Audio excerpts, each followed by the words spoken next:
Today on CityCast Boise, the heat's not the only thing rising in the Treasure Valley. Eviction filings have more than doubled in the past year. Our Hey Boise newsletter editor Blake Hunter is joining me to discuss what this means after the City Council announced plans to reduce temporary shelter for families. Plus, a local company is booming after reports of toxic chemicals found in tampons. It's Friday, July 19th. I'm Lindsay Van Ellen, and this is what Boise's talking about. Thanks so much for joining me today, Blake. Hey, happy Friday. Happy Friday. Maybe it's not such happy news to start, though. We just saw a report from Boise State Public Radio that Treasure Valley eviction filings doubled in 2023. And Boise City Council has voted to reduce temporary shelters for families at the Red Lion Hotel. Yeah, I mean, we know every conversation around housing and funding for housing is such a complicated thing. But the evictions report, that came from Jesse Tree, which is, of course, like a local group that tries to fight eviction in a lot of different ways. And they found that like you said, eviction filings doubled from 2022 to 2023, which is a steep increase. And we've seen little like breadcrumbs that indicated that trend was the trend that was happening. But it doesn't make it easier to see. And particularly, we saw that 5 landlords were responsible for a quarter of them, of the evictions that happened. So, and that's the same part of a pattern that we've seen in Boise for quite a while, that it's really just a few landlord companies that are being terrible. Yeah, and Jesse Tree was pretty clear in their Treasure Valley eviction report for 2023 that one of the main reasons for the increase in evictions was that there was a 40% increase in the cost of rent since 2020, but wages have mostly remained stagnant. And so people were trying to hold on, trying to keep making rent. And at some point, something's got to give. And that's ending up in double eviction rates. Yeah. Do you know which companies were like most likely to evict, basically? Yes. So I did a little digging. The Jesse Tree report does not mention specific companies, but they mentioned that the number one evictor had 116 eviction filings in 2022. So I did a little digging, and there was a Statesman article out in January that said that the 2 companies that we're seeing the most evictions from are Table Rock Residential and Kennedy Wilson. I do think it's very interesting that in that Statesman article, they mentioned that when Kennedy Wilson has acquired several properties around the Treasure Valley, that they have increased rents up to 50% once they acquire those properties. Oof. So I think that could also be a contributing factor to all these evictions. If you suddenly raise rent 50%, that puts a huge strain on people. Dear listener, please pray that Kennedy Wilson doesn't buy my apartment building, because I don't want that to happen. Yeah, it's rough. No, it is really hard out there. It's costing these companies so much money to evict people. According to Jesse Tree, the average eviction is costing these companies $7,500 when the cost to prevent an eviction is only $2,000 on average. Yeah, and that's a lot of what Jesse Tree provides. I mean, it sounds like I'm doing an ad for them right now, but I feel like a lot of what they do is you can kind of go to them with like, hey, my landlord like posted an eviction notice on my door or something. And oftentimes people that think that means, okay, you have 30 days to move out or whatever date it says on the thing. But a lot of the time, especially if you have someone official like Jesse Tree, you can mitigate that. You can figure out something with the landlord. And of course, it's better for everyone, except for maybe the landowner, to have, to be able to figure something out.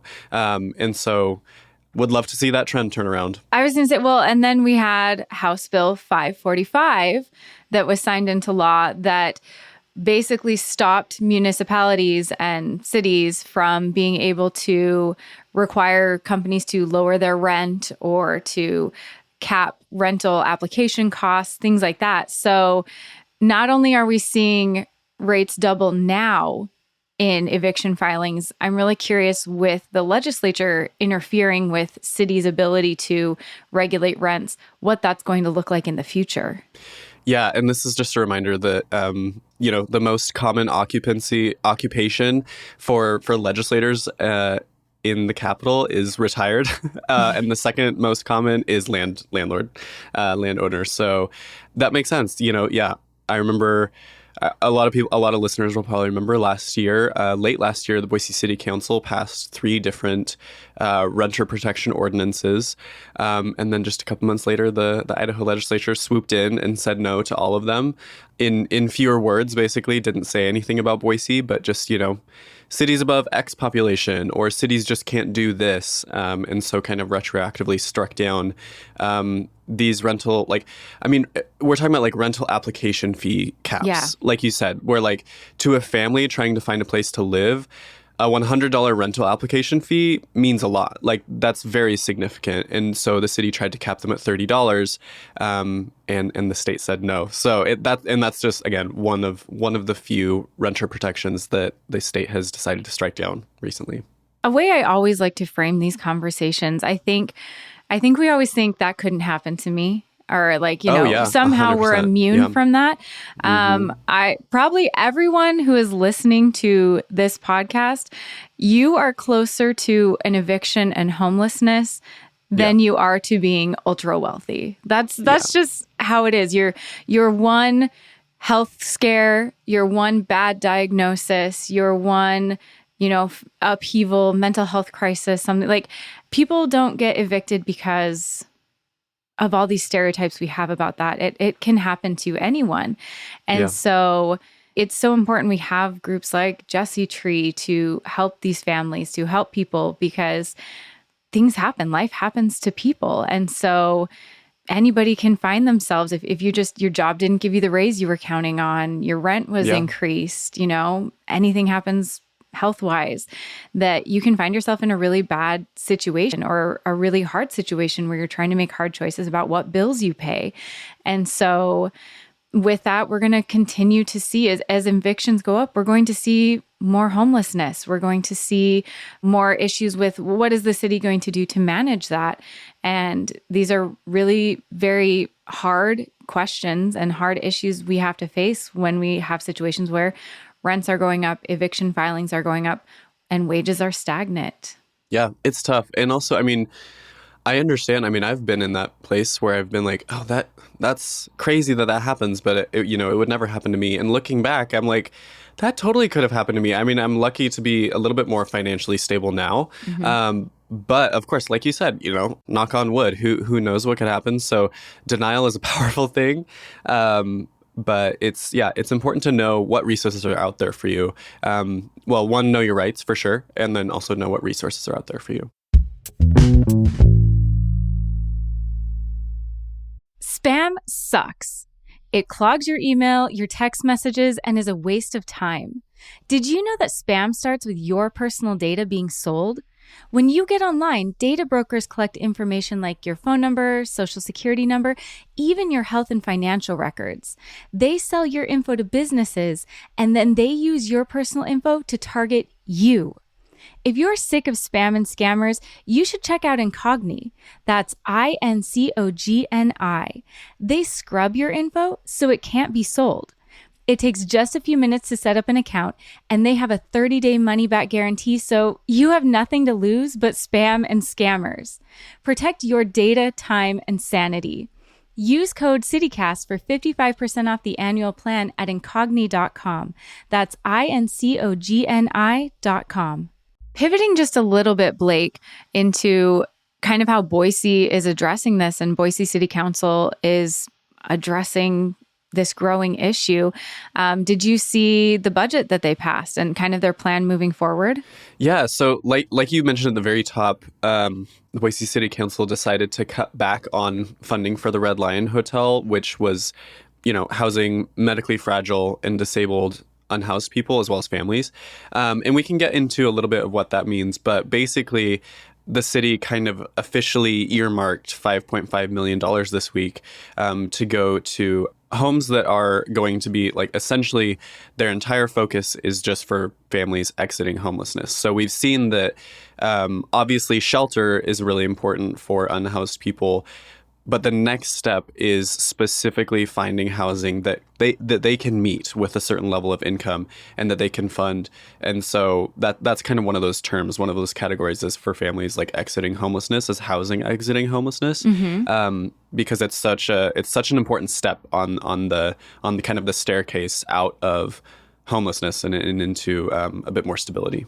Yeah, it seems to me, and I definitely want to get your opinion on this, like maybe the focus has shifted from a more temporary situation to really putting all of the city's efforts and focus on a more permanent situation or more permanent housing that would be available, because they have the 400 affordable homes that they want to build within the next 3 years. It kind of just seems like the focus is shifting from a temporary hotel situation to a more permanent situation.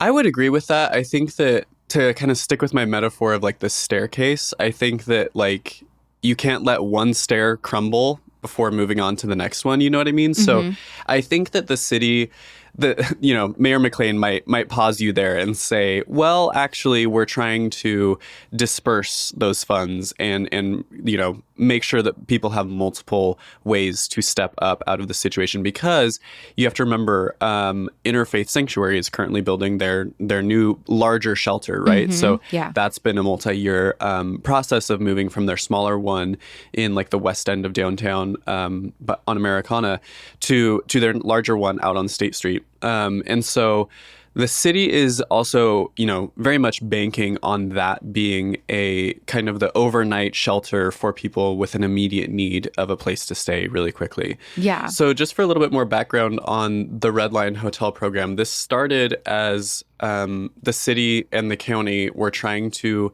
make sure that unhoused people who are staying, like, for example, at Interfaith Sanctuary, as kind of the main, the only low barrier shelter in town, overnight shelter.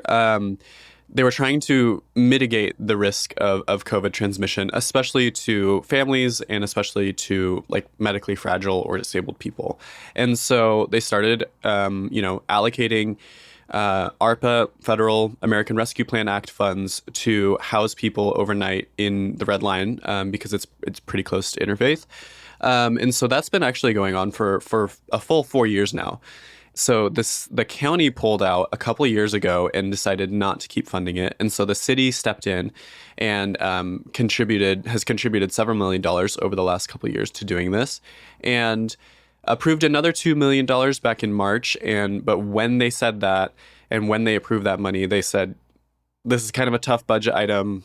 Hotel beds are expensive. And so we would really like to be able to transition away from doing this. And this was a bit of a holdover, again, from waiting for the new Interfaith Sanctuary shelter, which is currently under construction, and will be larger. It's kind of a holdover until that can come online. But essentially the city's saying, we really want to be able to transition away from funding this. And so they're hoping that $2 million that they allocated back in March can carry through, and they set a kind of final phase out date of the Red Line program for September of 2025. So about 14 months from now.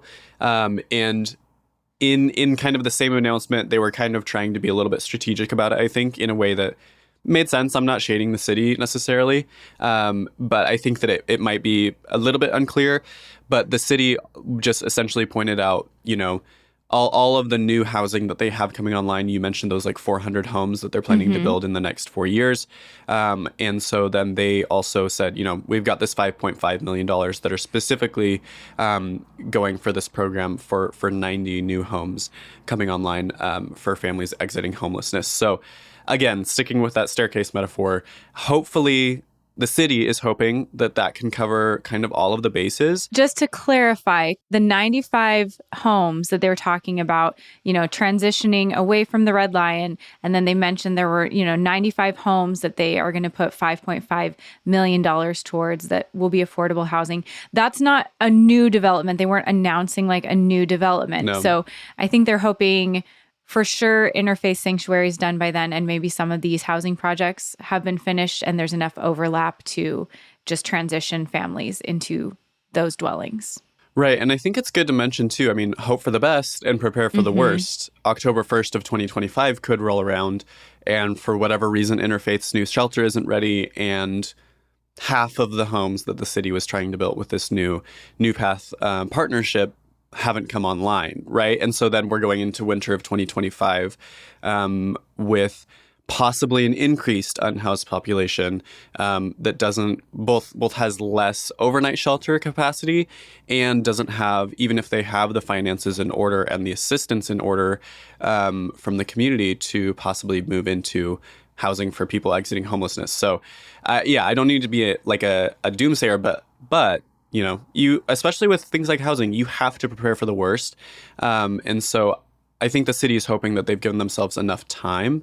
Yeah. And it certainly looks that way. I mean, it does look that way, but you never know. Everybody knows about construction. You never know. You never know. Well, and with eviction filings doubling year over year, how can you plan for that? Yeah. We can't. That's not sustainable for anyone. No. That has to be nipped in the bud kind of separately, to be honest. But yeah, I think that is definitely an issue that is going to become very pressing for the city. Okay, Blake, I have a really interesting top pick of the week, just kind of like our other segment.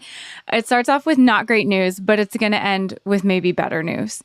There was a study that was just released last week in Environmental International that found scary amounts of toxic metals, including arsenic and lead, in tampons.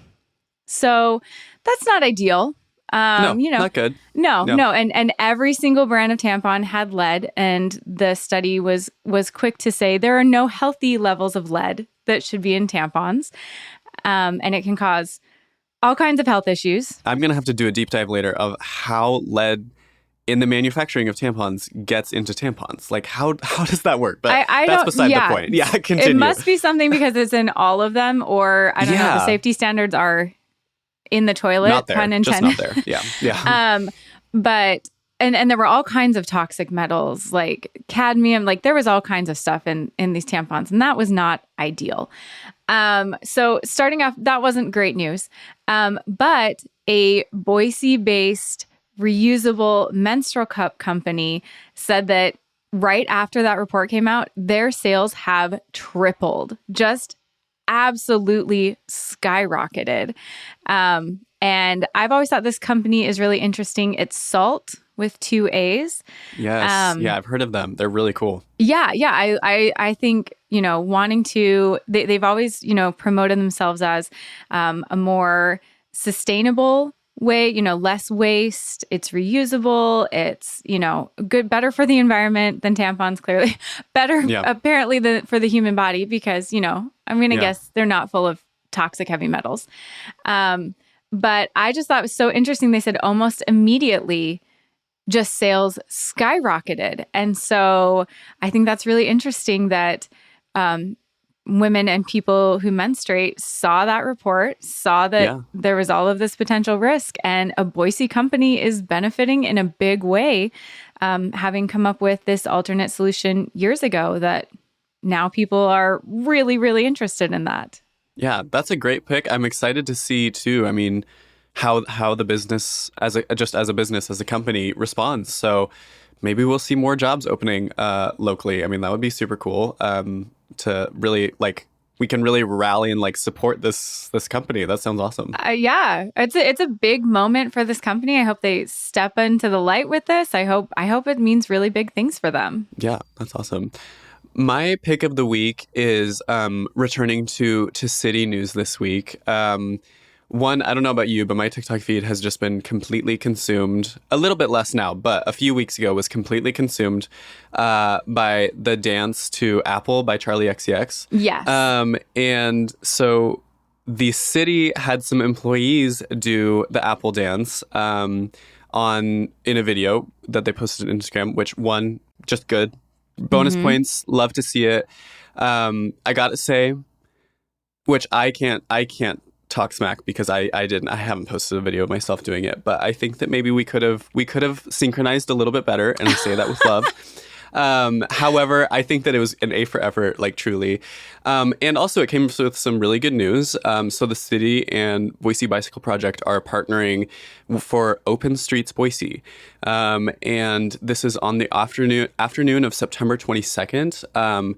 The city's going to shut down Latah Street and basically fill it with vendors, and it's going to be open to bikes and pedestrians and all of this kind of stuff. And the way that the city has launched it is saying that it's time to, quote unquote, reimagine our streets. And I love that. I'm so excited about it. I think that we've seen such great success with the closure of 8th Street to vehicle traffic. And, we know that it's safer. It benefits the economy when we decrease vehicle traffic and open things up for pedestrians and walkers more and bikers more, I mean. So I'm really excited to see what happens with this program. I think it's really cool that they're also doing it outside of the downtown core up on Latah. So I'm really excited about this, and I'm really, really interested to see what they plan to do with this in the long term. And bonus, it was a great way to announce it. So I was really happy to see it. I want to give props to the city of Boise because they've been showing up on my TikTok and my Instagram. Somebody's working hard. Somebody's punching in. They're putting in the work. I would say I'm always giving them a shout out. I'm always reposting it because they're doing a good job. Yeah, we see you guys. We see you. You guys are doing great. I think it's very funny. Yeah.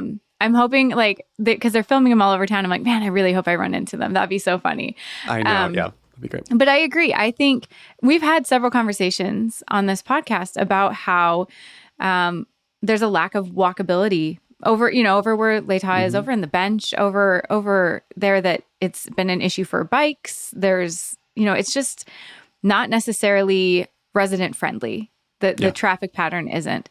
And so I think it's really interesting and exciting that there is some innovation. There is some creativity happening, where they're looking at potentially different solutions or, just creative ways to make that a better area for the people who live there. Yeah, I'm really excited to see what happens. So September 22nd, it's just that afternoon. I guess I feel like we should be clear. This is just a one day, one afternoon even closure. But I get the sense that, again, with the word reimagining, the city might be trying to move this program to other streets, whether it's a one-day thing or whether they're meaningfully testing out what it would look like in the city if we did shut down more streets to vehicle traffic. So just to be clear, that's not where we're at right now at all. This is just gonna be like a fun afternoon. But I think you should go check it out. And I think everyone should, and just see what the vibe is. I mean, Latah is such a fun community and neighborhood that I'm sure it's gonna be amazing. Yeah, let's ensure that this is really successful.